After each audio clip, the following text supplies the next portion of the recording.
Welcome in, everybody. We got another food and beer pairing because we got another beer from the Friends of the Family membership package from Sierra Nevada. And this one is a barrel-aged Tripel, a gin barrel-aged Tripel.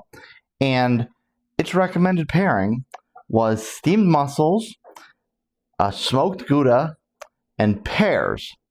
So, what do you do with the recipe with that? Not sure. I'm not a chef. I like to cook, but certainly not professionally trained. So did a little Chop GPT, and it recommended not only the way to prepare the mussels, but also this interesting little pear dish. Smoked gouda melted over caramelized pear with a honey drizzle. So that's going to be very, very good. And I do love mussels. They're definitely one of my favorite creatures of the sea to indulge upon, if you will. So we'll start off with some literature on the bottle. Sierra Nevada, finest quality, Trip in the Woods, barrel-aged Tripel. I don't think that there's too much information on the can. We got their address, of course, which, of course, Chico and Mills River. I, of course, got this in Mills River, North Carolina. Surgeon General's warning. They do put the ABV on the can, 10.7. Please drink responsibly. And 2026 family-owned, operated, argued. Oh, here it is. There's a little bio. Okay, cool. This classic Tripel is a tour de force of Belgian yeast. Balanced esters deliver bright flavors of pear, orange blossom, and pepper spice, while a 6-month rest in gin barrels infuses botanical notes of citrus and soft juniper. The finished beer is bright, effervescent, and gently rounded by its time in the barrel. Look in the woods and you'll discover 3 birds, bells, and berries, a nod to the complexity within. And of course, Sierra Nevada always puts these little reading assignments in here. The bio in the packet looks just like the one on the bottle, so we won't read that. But there is a quote from Isaiah Mangold of the innovation team.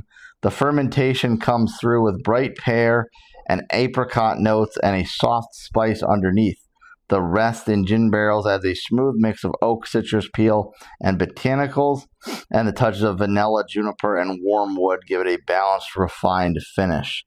Tasting notes: pear and apple, pepper spice, citrus, herbal, faint juniper with soft vanilla oak tones. Finish is dry, crisp, and lively with integrated botanical support.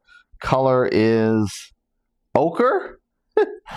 And original gravity 7.8 Play-Doh, final gravity 27 Play-Doh.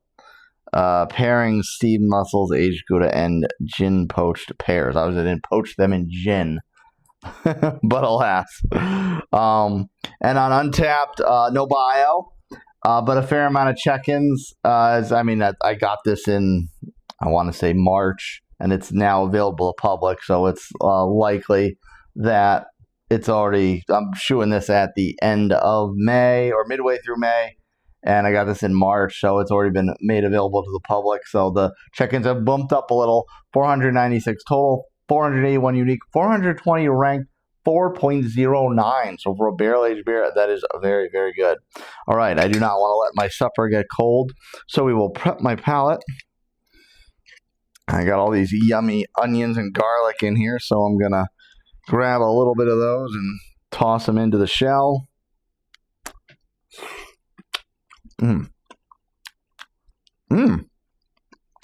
Publix, you got some good mussels there. The little fish mark, especially for the landlubber upstate that we currently reside in. I'm going to get 2 just because I was so damn good. Yes, indeed. All right. Now we're going to try this bit of an experiment with the pear and gouda.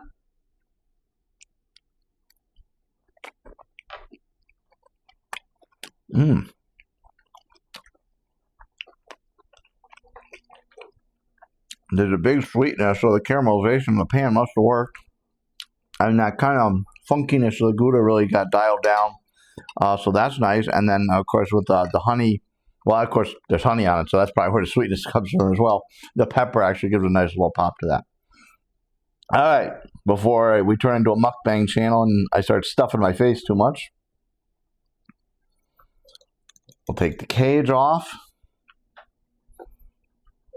And we'll try to pop this open without terrifying my cats. Ooh, that wasn't too bad. Ooh, smoke coming off the top. Look at that. All right, even though it's a bottle, you know where you're at. We still hard pour.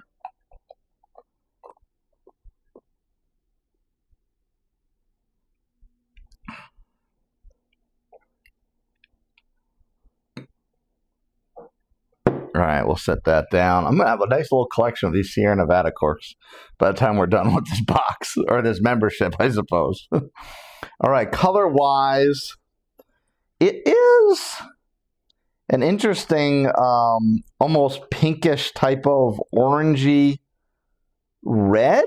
Like it's almost like a mid-tier American IPA type of color. I mean, I think there's a little bit of a orangey pinkish hue, but Tripels do normally have that orange hue. If I lift it away without the lamp behind it, it does look more orange. And it is very, very transparent, especially for sitting in a barrel. I can see the friends of the family text on the other side of that. So we'll top it off.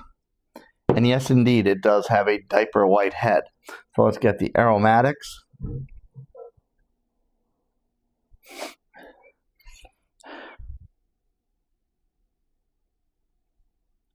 Okay, it is you're probably not going to pick that up, but I'll try anyway.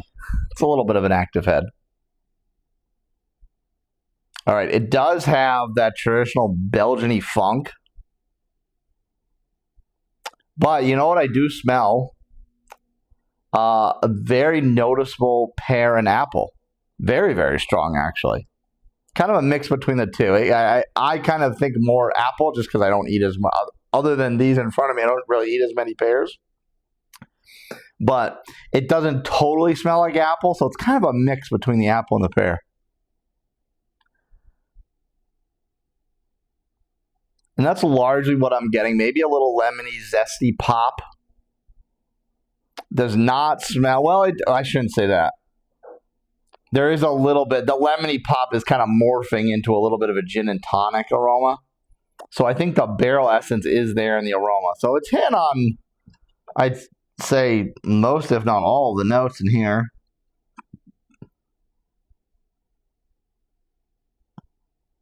I don't know juniper, but if I think of juniper, if juniper is similar to like lavender or coriander, there is a bit of a, effervescent floral note. All right. Cheers, everyone.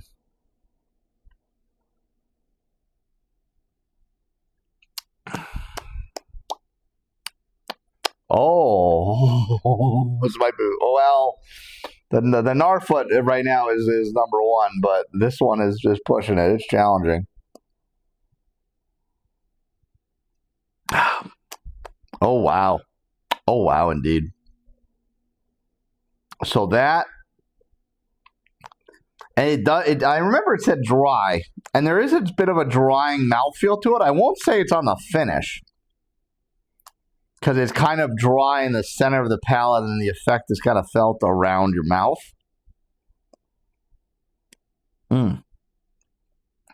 It definitely tastes like it was sitting in a barrel. It has a high-end liquor type of bite to it and body. It's got that woodsy, oaky touch, but it's kind of working in tandem a little bit against one another, but not really. They still kind of play off each other nice with that Belgian-y funk. So you have that really barrel-aged, oaky booziness, and then the Belgian funk that's kind of a really nice play back and forth. I'm getting a little bit of the floral notes, although it's pretty buried by the booziness. And the fruit notes I'm not so much getting. I'm mostly just getting the inside of the barrel and then the that kind of funk-centric Belgianness. But it's not, obviously, as you could tell, I haven't puckered once. I haven't squinted my face up. So, for those of you that are kind of like tepid when it comes to funk stuff, it's really not offensive by any stretch of the imagination in that regard. That is very, very tasty. It might be like a 1A, 1B with the Norfoot right now. But that is very, very good.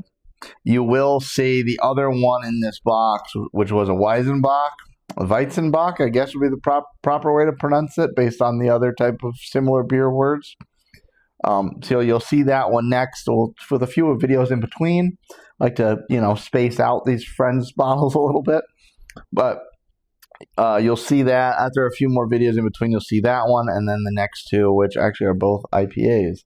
And I'm going to, just because, not to pat myself on the back, but it's just a damn good job on this.